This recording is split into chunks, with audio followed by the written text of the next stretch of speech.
Sashen Hausa na BBC ke magana akan mita 13 da kuma wasu tashoshin FM a wasu ƙasashe na Afirka. Masu saurare Umaima Sani Abdulmomin ke muku sallama a cikin shirinmu na karfe 3 daidai agogon Najeriya da Nijar wato 2 daidai agogon GMT da Ghana. To a cikin shirin za a ji Prime Minister Spaniya Pedro Sanchez ya yi Allah wadai da kwararan dubun dubatan bakin haure daga Morocco zuwa Ceuta na arewacin Afirka da Spaniya ta mamaye.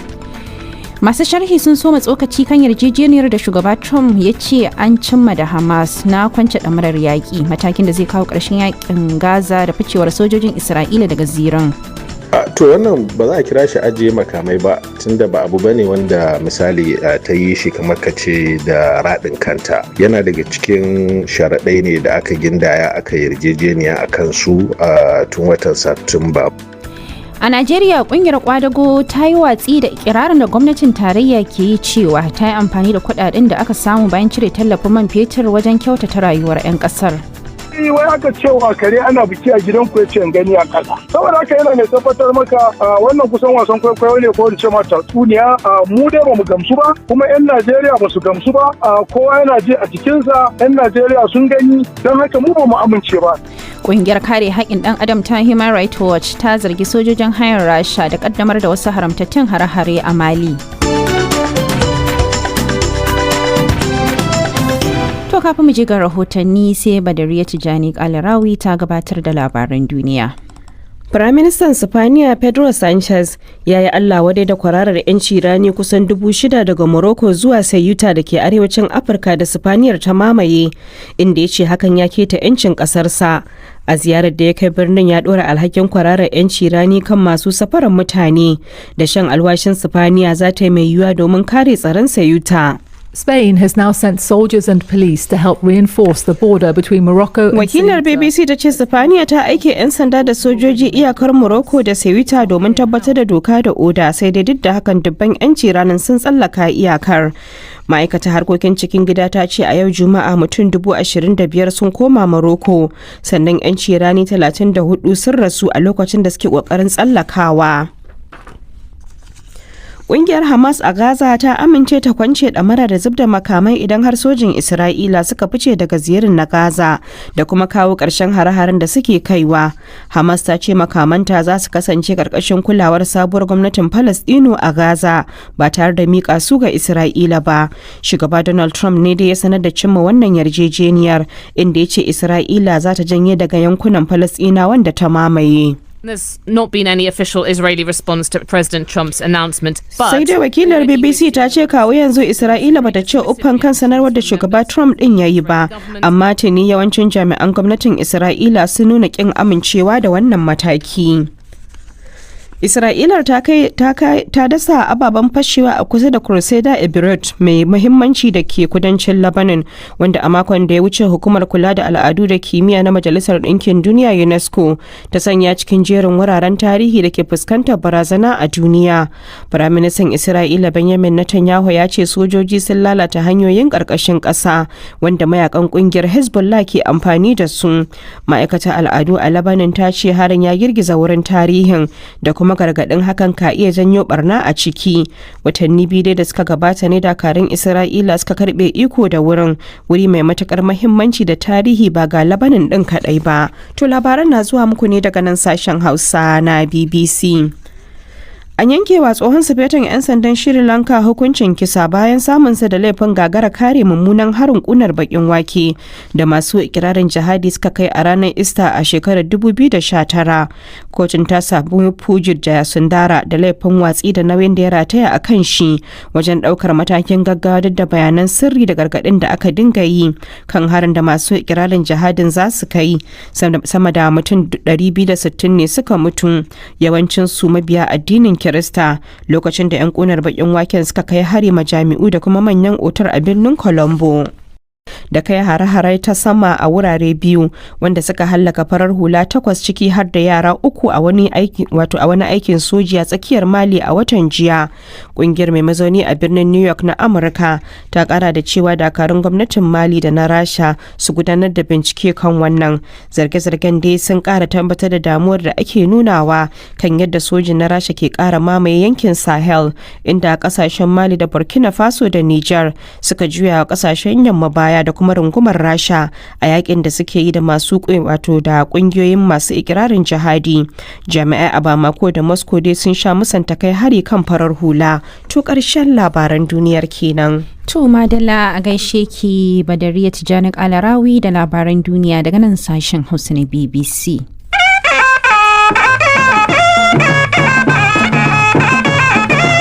Yanzu kuma sai rahotanni. 'Yan siyasar Isra'ila da dama sun nuna shakkunsu bayan shugaba Donald Trump na Amurka ya sanar da cewa an ci mai yarjejeniya da Hamas na kwance ɗamarar yaƙi gaba ɗaya ta ajiye makamanta a zirin Gaza, sannan Isra'ila ta janye sojojinta daga Gaza. Babu dai martani a hukumance daga Isra'ila, amma manyan jami'an Hamas sun faɗa BBC cewa ƙungiyar ta amince da wani shiri da hukumar zaman lafiya ta shugaba Trump ɗin ta gabatar. Ga rahoton Radiya Zubairu. Shugaba Donald Trump ya yaba wa matsayar da aka cimma, wadda ya bayyana a matsayin wani babban ci gaba ga shirinsa na zaman lafiya mai manufofi 20. Ya kuma ce wannan muhimmin mataki ne da zai share fagen kafa sabuwar gwamnatin Palestine. Yana da ra'ayin cewa a ƙarshe ba za a samu wata mafita ba a Gaza in banda mulkin soja da kuma mamaye yankin gabaki ɗaya. Wani babban jami'in Hamas wanda ke cikin tawagar masu tattaunawar ya shaida BBC cewa tattaunawar ta kasance mai tsawo kuma mai matukar wahala. Ya ce Hamas ta jaddada buƙatar ganin cewa an yi amfani da kalaman tantance yawan makaman da za a adana a ƙarƙashin kulawar hukumomin Falasɗinawa maimakon miƙa su kai tsaye ga Isra'ila. Sai dai sanarwar bata samu karbuwa ba a zirin Gaza, saboda da yawa daga cikin mazauna yankin sun nuna rashin jin daɗin su kan matakin. Kan wannan batu na kwance ɗamarar yakin Hamas, Abdullahi Bello da Ginza ya tattauna da Muhammad Kaddam Sadiq Isa, mai sharhi kan lamuran gabas ta tsakiya da ke zaune a haɗaɗɗiyar daular Larabawa, inda ya fara da tambayar sai ne ke kallon wannan batu. To wannan ba za a kira shi ajiye makamai ba, tunda ba abu bane wanda misali ta yi shi kamar ka ce da raɗin kanta. Yana daga cikin sharaɗai ne da aka gindaya aka yarjejeniya a kansu tun watan Satumba wanda Donald Trump ya shugabanta. Daga cikin sharaɗan da za su kawo ƙarshen yakin da suke yi da ƙasar Isra'ila, ko kuma in ce kashe-kashen da Isra'ila take yi a Gaza, da kuma manufar cewa a kawo ƙarshen maimaituwar irin waɗannan kashe-kashe daga lokaci zuwa lokaci. Bambancin wannan kawai da wancan da sauran waɗanda suka wuce shine girman abin da ya faru, wanda ba a taɓa ganin irinsa ba, da kuma tasirin haka akan kashe-kashen rayuka da rusau da ya faru a Gaza ɗin da sauransu.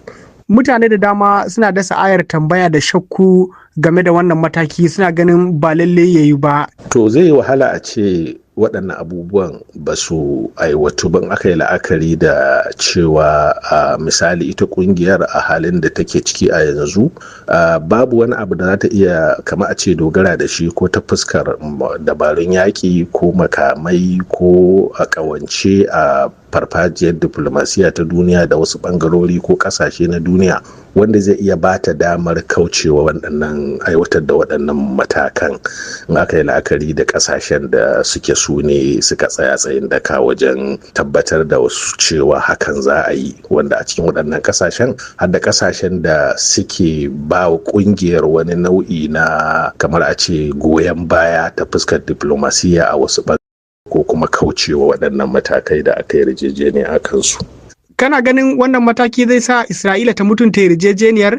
To mutunta yarjejeniya sai ya zama tilas, ma'ana na ce in ya zama tilas, in ya zama bata samu abin da saba yi ba ita Isra'ila, ko da yaushe a samu ko kuma kirkirar wani uzuri wanda zai ce tana fuskantar barazanar tsaro daga Gaza ko daga Hamas, domin ita abin da take so shine yankin ya ci gaba da zama haka a rushe, saboda haka za ta yi fatan samun duk wani uzuri wanda za ta iya amfani da shi wajen kaucewa waɗannan yarjejeniyoyin a daidai lokacin da kuma Hamas ta riga ta mika makamanta, shugabannin yankin, shugabannin ƙungiyar sun bar yankin da makamantansu. Muhammad Kaddam Sadiq Isa kenan mai sharhi kan lamarin gabas ta tsakiya da ke zaune a haɗaɗɗiyar daular Larabawa. To idan muka je Najeriya, gwamnatin tarayya da kungiyoyin kwadago sun samu sabani da rashin fahimta akan yadda aka yi amfani da kudaden da aka samu bayan cire tallafin man fetur. Gwamnati ta bayyana cewa an yi amfani da kudaden wajen kyautata rayuwar 'yan ƙasa ta hanyar samar da abubuwan more rayuwa. Sai dai kungiyoyin kwadago sun yi watsi da wannan bayani, inda suka zargi gwamnati da ɓoye gaskiya tare da neman ta gabatar da sahihan hujjoji masu tabbatar da ikirarin da gwamnatin ta yi. Ga ƙarin bayani a cikin wannan rahoton na Zahara Dillawan.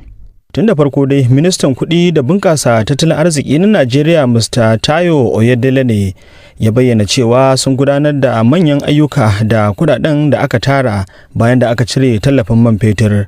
Ministan ya bayyana haka ne yayin taron Africa Emerging Market Forum karo na 7 wanda aka gudanar jiya a Abuja. To sai dai kungiyoyin kwadago sun yi watsi da wannan ikirari, inda suka bayyana cewa daga abubuwan da suke faruwa a sassan Najeriya ya nuna cewa gwamnati bata tafiyar da kudaden tallafin man fetur din da aka cire yadda ya kamata ba. Comrade Nasir Kabir shine sakataren tsare-tsare na kungiyar kwadago ta NLC. Ba mu yarda da jawabai na nuna cewa ga yadda aka yi da wannan kuɗaɗe ga kuma abin da aka yi ba, saboda ya saba ma shi kan shi yarjejeniyar shi kan shi wannan tallafi da muka yi a baya.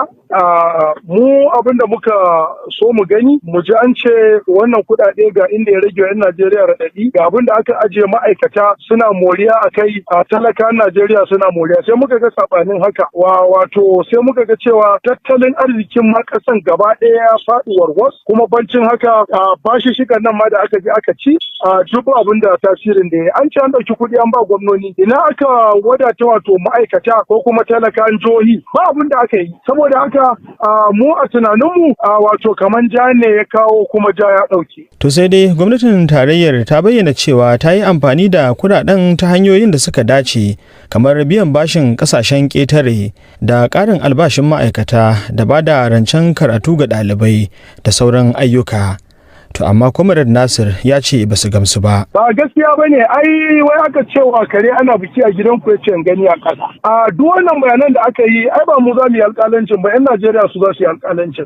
Ina ne aka yi, ko ba shi shikan wa aka bayar, wa aka biya, kuma wa ya fito ya nuna cewa shi an biya shi, kuma in an biya bashi me iko yasa aka koma zuwa ciwo su ba shuka. Dan me ma ciwo su ba shi shikan to in an biya bashin da gaske. Saboda haka yana mai tabbatar maka wannan kusan wasan kwaikwayo ne ko in ce ma tatsuniya. Mu dai ba mu gamsu ba, kuma 'yan Najeriya ba su gamsu ba, kowa yana ji a jikinsa, 'yan Najeriya sun gani, don haka mu ba mu amince ba. To yanzu kuma ku takamaimai me kuke bukata?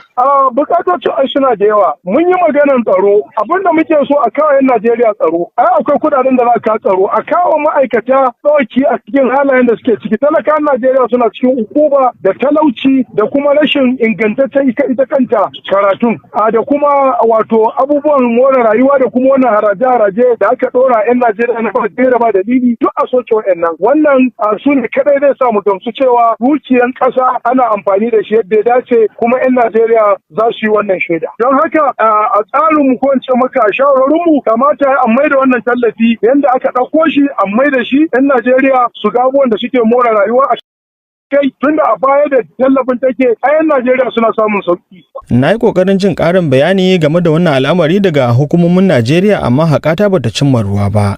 To amma rahotanni sun ambato minista Tayo Oyedele yana cewa sun yi alkawari nan gaba kaɗan gwamnatin tarayya za ta fitar da cikakken bayanin yadda aka kashe kuɗaɗen da aka samu sakamakon cire tallafin man fetur da kuma tsarin gyaran canjin kuɗi. Zaharaddin Lawan, BBC Hausa daga Kano a Najeriya. To da haka